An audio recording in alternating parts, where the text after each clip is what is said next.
دو زویان می زخمی ده، یا زوی شهید شد. دا شهید وطن. خودی ما ترپالا گرفته ده بیرو خو کردیم.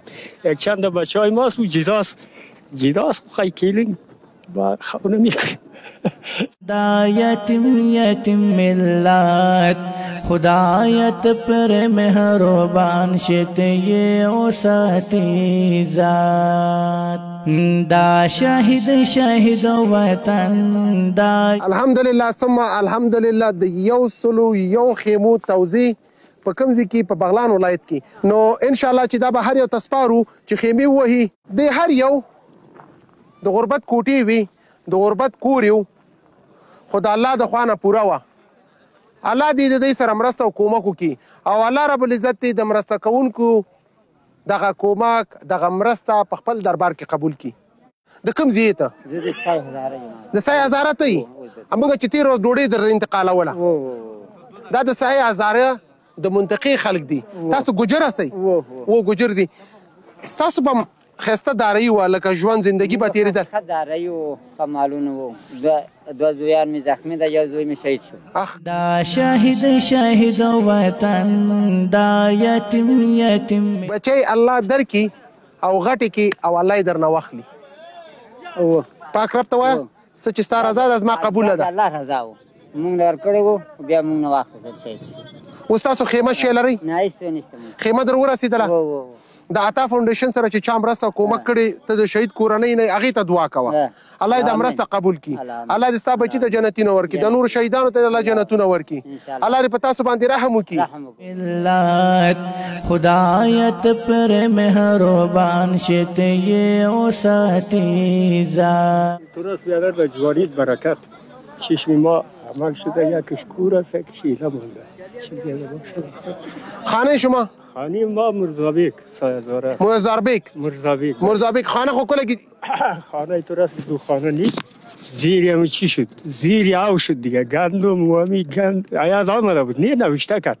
عیاد آمد نوشته کرد یک کم تو مارد از برکات دیگه اینجا خیمه داد دما. خیمه رسید؟ اینجا خیمه داد. خیمه ضرورت بود؟ خیمه ضرورت بود. کی طور بود که درونی همی کوټه نه. مشتکا کلش در بیرو.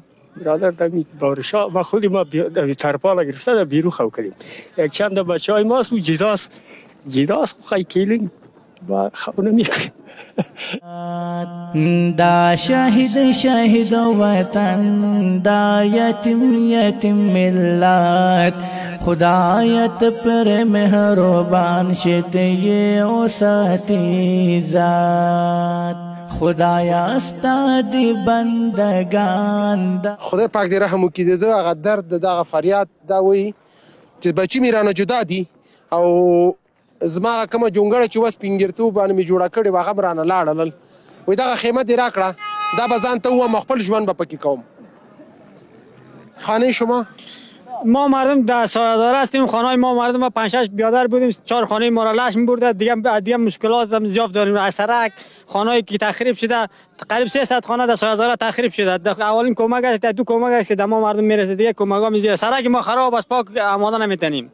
سرک ما را جور کنه، خانه‌های ما را جور کنه. دیگه این مشکلات ها زیاد است. گتر کن زمینای مردم بردن مکمل که یک جریب یا دو جریب آبی بود یا لرم بود. یه چیز با مردم سایه نمونده. اونمو جایی که ما نان می‌آوردم اونمو جایی؟ همون جایی است. تیاره نان در مردم که درست نان می‌آورد چرا؟ موږ یو څو ورځې سر په سر هغه ډوډۍ چې هغه زمیني لاره بنده وه، سړکونه تخریب شوي وو، سړکونه وران شوي وو، پلچکونه وران شوي وو. دا د 3000 خلک دي. هیڅ ته مواد نه دي رسیدلي. امروز مثلا سرپناهی ما نداشتیم، خوراک، پوشاک، این چیزا قطعا اونجا وجود نداره.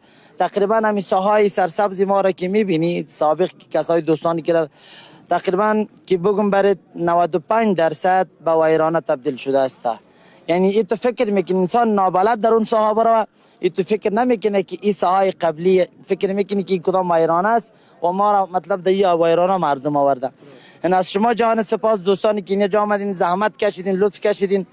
دیگه از ما به نمایندگی تمام دوستان که از شما که اینجا قدردانی می‌نماییم، چون که شما لطف کردین از جای دور آمدین و درد ما را درد خود و اعضای بدن خود دانستین و تشکر جان سپاس از شما. زنده باشی. سلام علیکم. خدا ثابت تعالی کنه. بس زبا دا وایم دا د مختلفو ځایونو څخه دي خو بیا هم مونږ یو افغانان یو. دغه خلک چې دي دا د مختلفو قریو نه دي. زه په مشرانو باندې غږ کوم چې راځئ د دوی کم سرکونه تخریب شوي دي، پلچکونه تخریب شوي دي، ښوونځي تخریب شوي دي، کلینیکونه شوي دي، د الله تعالی کورونه ماجتونه شوي دي. هغه پیسې چې فنډ غټ فنډ وي غټ کومکونه وي په داسې ځایونو باندې مصرف شي. افغانان غیرتي دي، دی خپل ځان ته پخپله پیدا کوي. سړک چې جوړ شي ګاډي رفت آمد وکړي دی راځي خپله مزدوري کوي، خپله غریبي کوي، خپله ګټه پخپله ګټي، خپل کور جوړوي. بیا دی الحمدلله دی دومره تقواداره خل دي وایي الله راکړې وه او الله موږ نه واخیسته. رښتیا هم وایي. ګوره د الله ورکول په څونه کلونو کې او اخیستل د سترګو د رب سره دا ګوره په موږ او تاسو باندې هم راتلی شي. یا ربه ته رحم وکړي.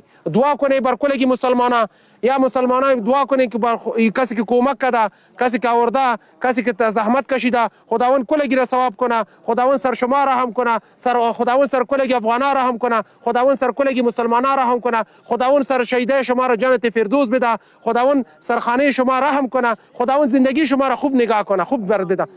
جزاک الله. بے وسا افغانان خدایا استادی بندگان دا بے وسا افغانان بے لتائے بل سوک نشتا چپر اکڑی شفاقات خدایت پر مہربان شت یہ اوساتی ذات دا شاہد